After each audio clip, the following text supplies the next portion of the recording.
Hi, everyone. This is Charles Hoskinson broadcasting live from the live. Little thing came up on my screen. Let's try that again. Hi, everyone. This is Charles Hoskinson broadcasting live from warm, sunny Colorado. Always warm, always sunny, sometimes Colorado. Today is February 14th, and we get a double header today. And I promised I'd make a video about the Kraken SEC settlement and a little bit more about what actually happened. And I figured why not make it a whiteboard video and actually get to source material itself. So without further ado, let's go ahead and share my screen and we can have a lovely conversation about what's going on. Straight from the mouth of the horse. Wah! There we go. Okay, so here is the document. This is the complaint. And we're actually going to read a little bit verbatim, and then we're actually going to write a little bit on the whiteboard about various things. All right, summary. This case concerns the illegal, unregistered offer and sale of securities involving the staking of crypto assets. Ruh-roh. In particular, defendants have offered and sold an investment contract to the general public, including the United States investors, whereby investors transfer certain assets to Kraken for staking in exchange for advertised annual returns as much as 21%. And they call this the Kraken staking program. All right, so let's write this down right here. And I'm going to do my best lawyer impression. So we have the Kraken staking program is the thing that they're most concerned about at the moment. Okay, zoom out a little bit. All right, staking concerns proof-of-stake validation protocols that certain blockchains utilize. These protocols offer rewards to those who validate or confirm transactions on the blockchain. To become a validator and obtain such rewards, holders of crypto assets must first stake or commit crypto assets, typically the native crypto asset on the particular blockchain, such as Ethereum, Cardano, Polkadot, and Cosmos. Validators are selected based on the size of their stake, among other factors, creating an incentive to stake or commit greater quantities of crypto assets. The protocols incentivize validators to add legitimate transactions to the blockchain because validators are rewarded if they do so or could be penalized if they do not. Well, come on now. And it says, including by having staked crypto assets slashed or destroyed. Cardano not affected. Just write that down. And actually, we'll keep a tally. Just write one. Kraken staking program is an investment program created by defendants that aggregates investors' crypto assets to enable Kraken to stake these pooled investor assets and achieve a competitive advantage in the staking marketplace. Through this pooling of crypto assets and defendants' efforts, the Kraken staking program purports to offer investors benefits that are not available to investors who stake on their own. So we're starting to get into differentiators. They're saying, hang on a second here. If you're staking yourself, that's one thing. But if you join this program, KSP, then suddenly you get something other people don't get. Well, that's a little different. Among other things, defendants advertise regular investment returns and payouts, no staking minimums, their technical expertise in staking, and an easy-to-use platform created by the defendants. We'll tally number 2, Cardano not affected because, regular payouts that's automated by the protocol. Staking minimums are pretty minimal, right? Okay. In addition, defendants offer investors instant rewards, accrual, and the ability to instantly unstake. Well, yeah, that's Cardano as well. We don't have bonding or any of this custodial nonsense, so we're not affected. This is fun. Defendants market the Kraken staking program by touting specified investment returns for certain staking eligible crypto assets on Kraken.com website and social media channels and throughout advertising emails. Well, of course, it's a business. They want to make some money. Defendants determine these returns, not the underlying blockchain protocols. That's another differentiator. See, with Cardano, you have your staking certificate.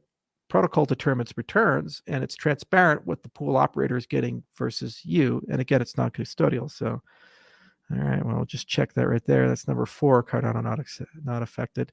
And the returns are not necessarily dependent on the actual returns that Kraken receive for staking. So that's actually another big differentiator.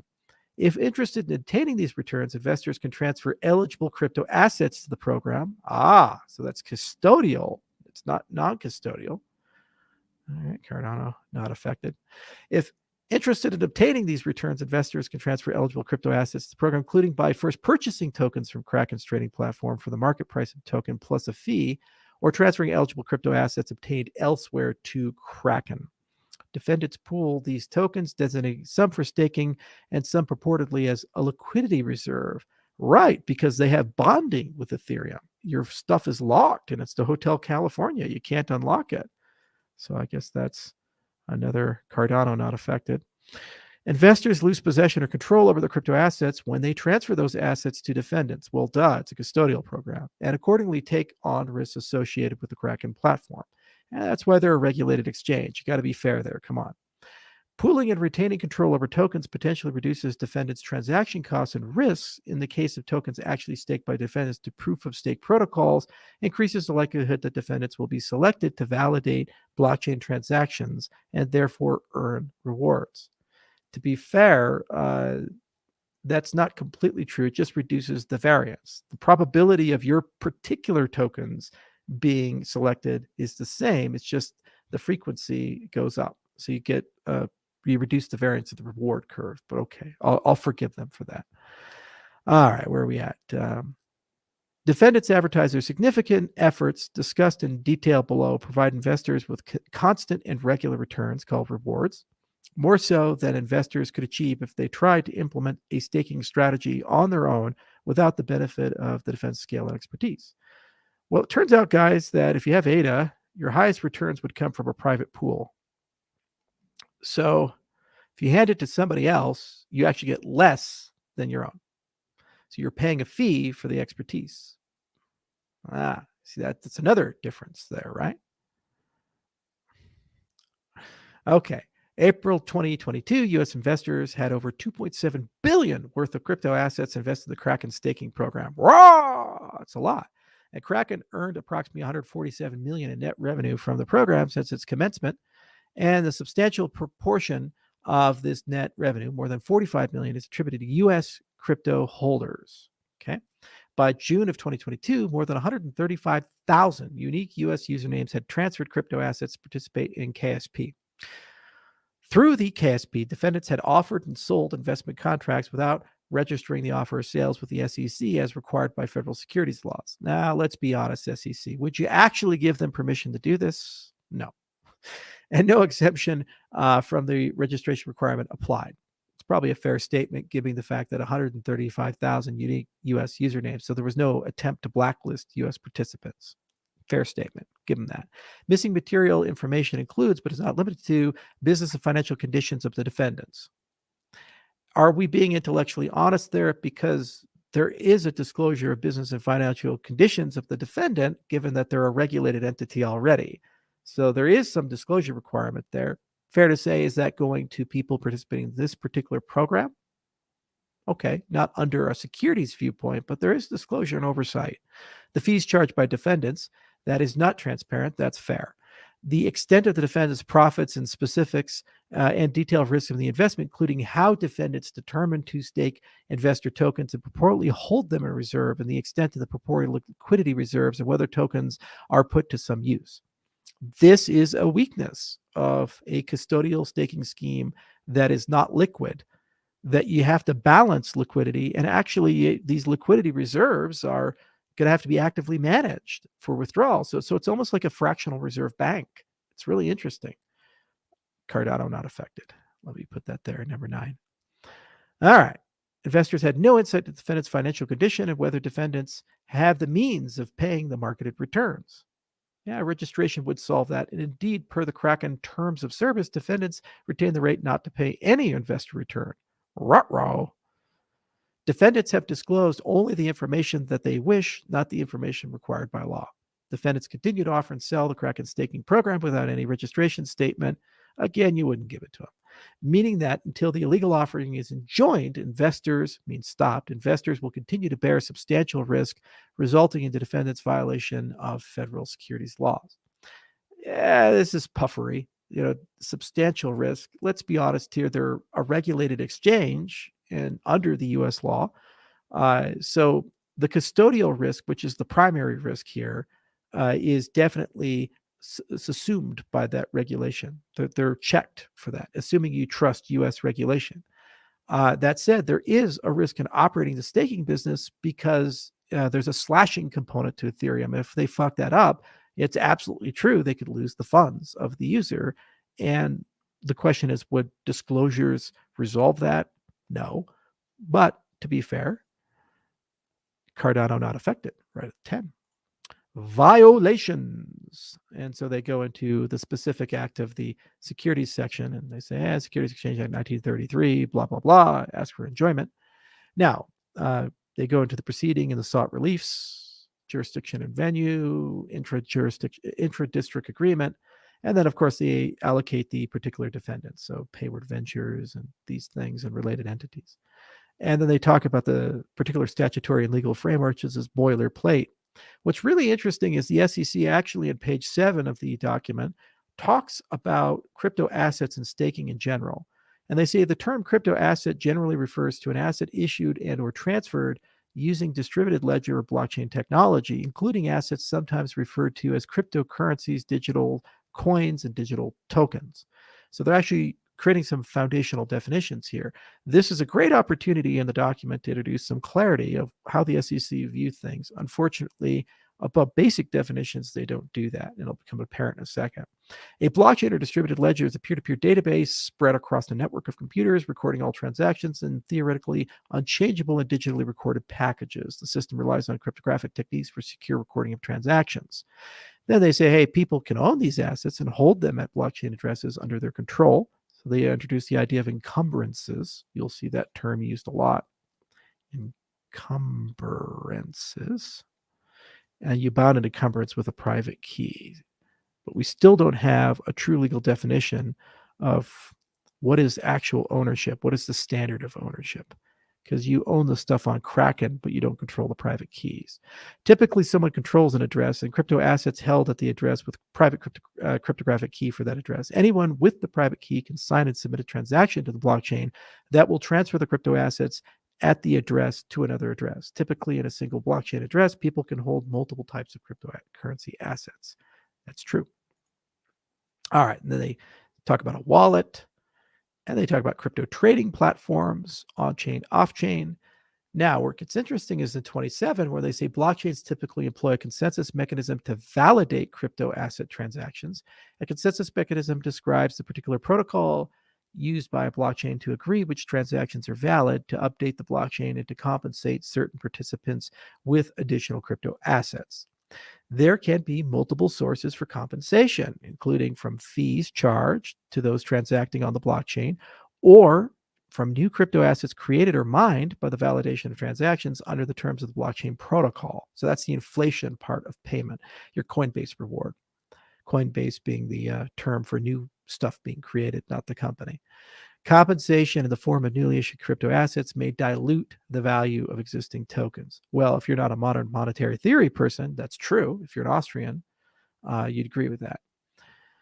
Validators who participate in confirming transaction blockchain may collect fees to participate in the validation of transactions. The consensus mechanism typically is a set of rules followed by the validator nodes or computers on a blockchain network running the blockchain protocol that are able to validate transactions. And there's a proof of work and proof of stake describe two major consensus mechanisms. So they talk about proof of work, but here's proof of stake. This is what's relevant for this. Proof of stake used by blockchains such as Cardano, Ethereum, Polkadot, Cosmos involve the protocol selecting from crypto asset holders who have committed or staked a minimum number of tokens to validate transactions. Typically, users can stake their own crypto assets, or they can delegate their crypto assets to a particular node for that node to use them in staking.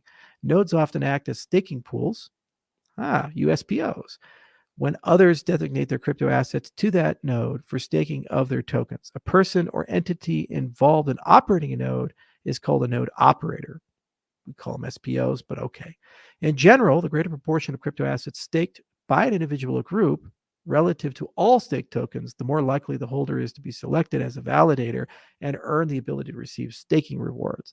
Thus, the most successful staking operations are those that maximize the chances of being selected by the protocol and thus reward with more crypto assets, typically by staking a large number of tokens and minimizing server downtime. What's interesting in this analysis is that the SEC didn't talk at all about proof of work mining pools. And that's relevant to Cardano because we have a similar model there, superior one, but a similar model there over what's actually happening with a lot of the Ethereum operations. But we'll get to that in a second. Minimizing server downtime. In addition, for some crypto assets, the probability of being selected the validator increases when a node operator delegates its own tokens for staking alongside its customers. Typically, it's customers. Is it customers or partners? Depends on how you view it.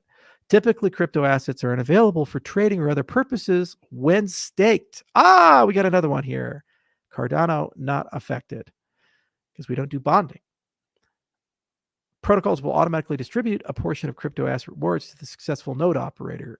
Cardano not affected there because it distributes to both delegators and node operators. You don't trust the node operator for protocol distributions.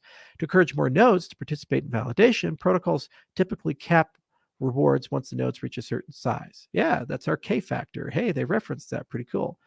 As the cap is approached, node operators can start an additional node. Those multi-pool operators that we all hate. Staking of crypto assets is meant to incentivize good faith and honest validation of transactions, as stake tokens may be slashed or destroyed, and no rewards will be paid if transactions are not validated. So this is one half because no rewards are paid if transactions aren't properly. So if you screw up, you don't get any money, but nothing is destroyed. It's a non-slashing. So we get a half. Cardano not affected. Typically, the protocol rewards the selected validator with additional crypto assets only if the validator successfully correctly validates the new block and chain. Yes, this whole 35 has nothing to do with us. Another component of certain proof of stake is known as bonding and unbonding period. And this is the crux, one of the cruxes of why they're getting pissed off at Kraken staking program. Because what KSP is doing is they're bypassing the Ethereum protocol and they're creating artificial liquidity where the protocol doesn't do that through a reserve pool. This is where they've deviated from the Ethereum protocol. And they said there's a bonding and unbonding period. Another thing, protocols charge crypto asset validators fees to stake and unstake tokens, requiring upfront refundable deposits. Yeah, that's true. In addition to tokens staked and require a delegation minimum amount to participate. And then they get into how Kraken put this program together.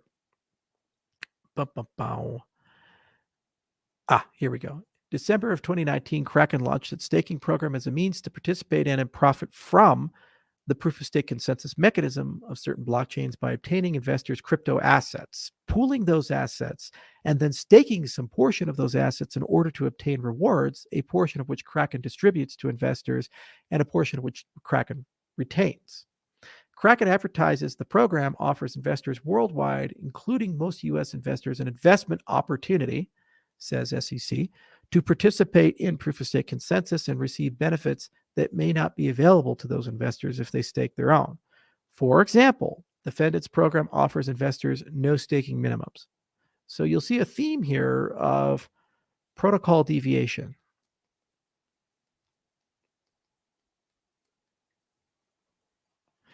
So basically the idea is that your staking minimums, no upfront fees or deposits, cybersecurity, that's puffery. A simplifies, easy to use, one-stop trading platform, puffery, because come on guys, that's regulated. The ability through Kraken's efforts to obtain returns based on Kraken's participation in proof of stake activities for different types of tokens. This is a big difference. So we'll write up here the Cardano not affected, 13.5 now. How about that?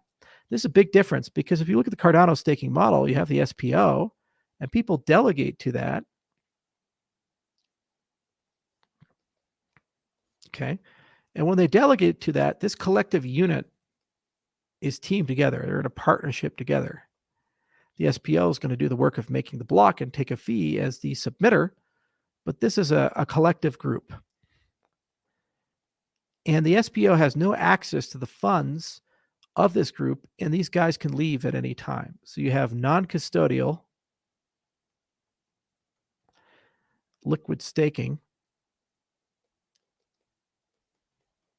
and you're working together as a team in this non-custodial liquid staking to do something.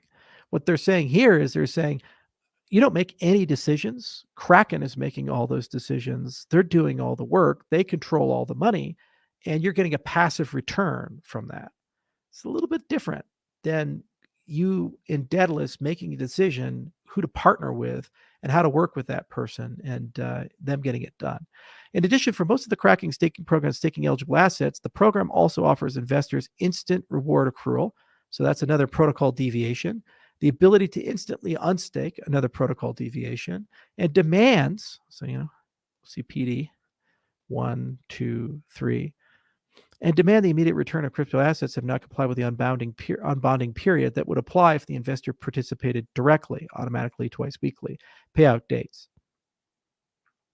And they even say it. The Kraken staking program says there are features that differentiate it from staking and earning rewards on your own. That passiveness, okay, and they go to a bunch of things. That pooling, so custodial risk, you have no say in how it's operated, and them determining the returns in a non-transparent way.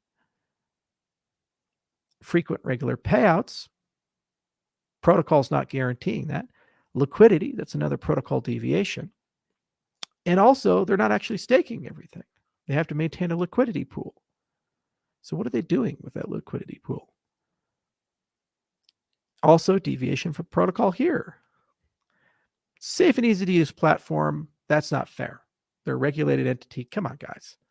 If FinCEN trusts them, if a regulator trusts them, you're putting puffery in the document. But they always throw everything in the kitchen sink when they throw these things at you guys.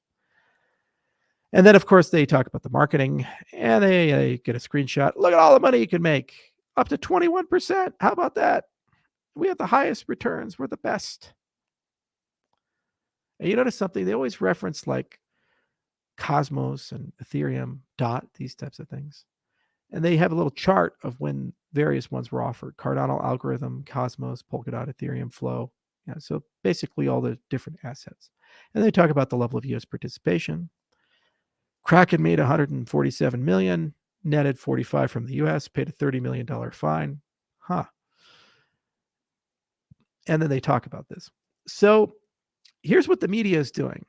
They are saying, the SEC is getting rid of staking. SEC crackdown on staking.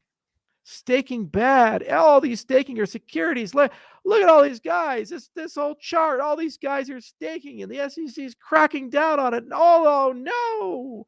And if you actually read the document, the complaint, they're basically saying what you've done is a protocol deviation, and you've constructed a proprietary in-house product that has custodial risk. It has management risk.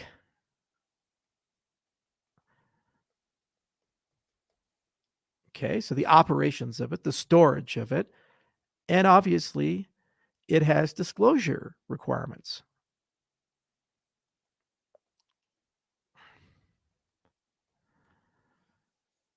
Because the facts are that they're saying you have liquidity when the protocol doesn't give you liquidity, which means in practice, what you need to do is chop up the pie, and then you need to take a collection of the pie and introduce a reserve pool. And how you're doing that under the hood is not disclosed. This is not Ethereum staking. This is not staking of any of these guys. Where's my chart? Here we go. Any of these guys. This is a proprietary product that's been constructed on top of the protocols in order to accommodate basically something that reduces the complexity of a user. And they very rightfully point out that there are key differences from how the protocol operates versus how this product operates. So is this ruling really a crackdown on staking as a whole? Are they really saying that everything on this list here is not kosher, it's not working? No, they've made absolutely no statement at all about vanilla staking on Cardano or Algorand or Cosmos or Polkadot. It's frustrating that in the document they don't explicitly say that, well, we have no problem with these things, but at the very least in the document, they made it very clear that the deviations from how the protocol operates is where they are concerned, because those deviations introduce risk, custodial risk, management risk, and disclosure requirements that are not satisfied. And it's very clear and obvious on how to see that. The media, they'll come and say, SEC crackdown on staking and all staking is banned, and this is the canary in the coal mine. But this is apples to oranges. And guys, this is what you have to do when you start thinking about these things. You can't take what's been written at face value. What you have to do is take a step back and look at the source material and the actual thing being discussed, the actual case being discussed, and ask yourself, what's really going on here? If somebody sues somebody, they have to write down why they're doing it. And they have to be, in a very structured way, make an argument why they think there's a problem here. These entities exist and were created in the 1930s and have been augmented, refined throughout the decades because of failures in the markets. The excesses of the 1920s led to the creation of the Securities Exchange Act in 1933. And since that time, every decade, there's been at least one market failure or dishonest actor. Most recently in our industry, FTX. Now, we can argue about the honesty, integrity, efficacy, and selective enforcement of these vehicles, but they exist for a reason. They exist because of information asymmetries, custodial risks. They exist because of disclosure requirements. They exist because of agency failures, perverse incentives, where people have incentives to take from Peter to pay Paul or pay themselves at your expense. The point of cryptocurrencies is to remove all these things. So we as protocol architects, whether it be Gavin Wood or myself or any of the people that have built a proof of stake cryptocurrency and designed it on paper and got a big team together and wrote all the code and got it done, and the community runs it, we had to think really carefully about how do you have ubiquitous transparency and remove the information asymmetries? How do you have ubiquitous disclosures where everything is known up front? How do you remove custodial risk? How do you not have to trust people? For example, it's not the case like with a Bitcoin mining pool that when fees, the block reward is paid to the mining pool, you have to trust the pool operator to chunk it up and send it to everybody. With Cardano, it's automatically pushed through because you're in partnership with those pool operators. It's not that case.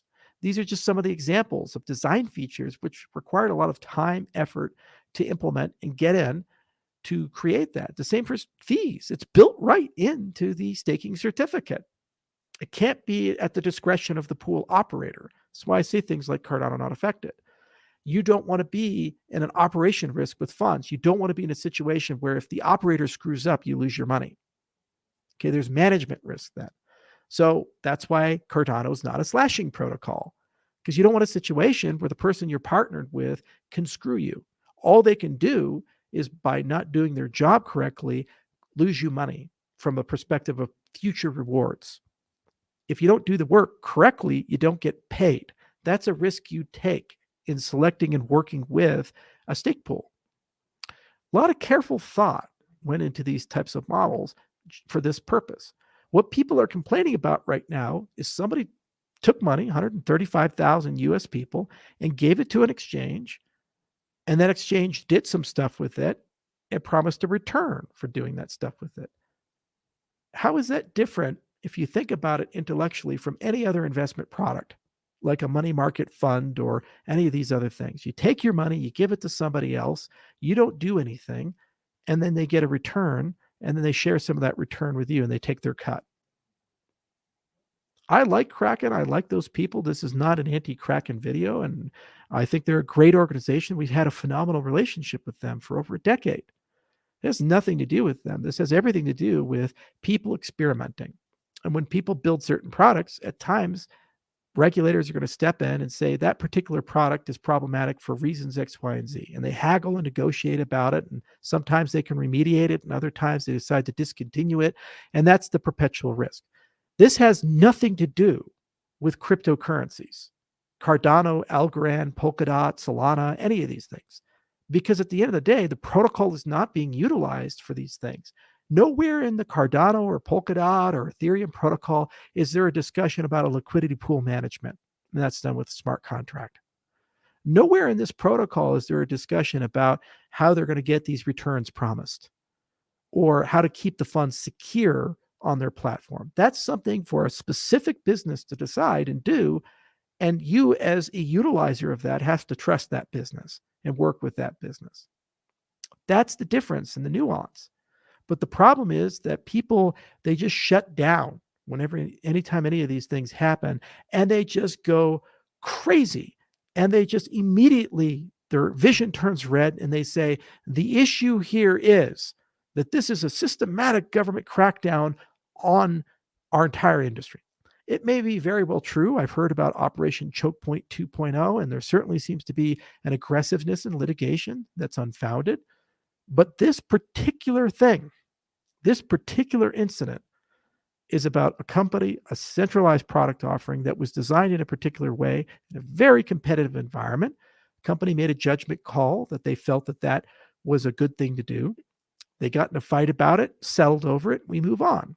Happens every day in the banking industry. It happens every day in a competitive industry, and they go back to work the next day and try the next thing. Does this in any way affect the operations of Cardano or Ethereum or Polkadot? No, because this program by its very design is a deviation from how those protocols actually operate, if you look under the hood. And in the intent of the protocols is decentralization. So we as protocol architects, we tend to like it when you self-custody and you run your own staking pools, or there's small pool operators. The more, the better. We would much rather have 10,000 validators than 1,000. We'd much rather have 100,000 validators. So these types of products, they move in the opposite direction. And what they do is they make one person or one entity run big chunk of your network.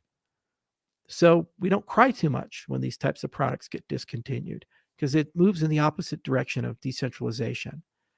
But it just goes to show you that what you read in the media and what people bark about over Reddit or Twitter or Telegram is not necessarily reality. And I highly encourage anybody to take some time whenever you see these types of events and pull up and take a look and see what people are actually saying and see the facts and circumstances there. And you have to do a gut check of, why does regulation exist? What's the basis for these types of things? It's about trust at the end of the rainbow, where you trust somebody and they have an opportunity to hurt you. What we found in finance is that the probability of at least one actor at some point screwing you approaches 1. It's an axiom of humanity.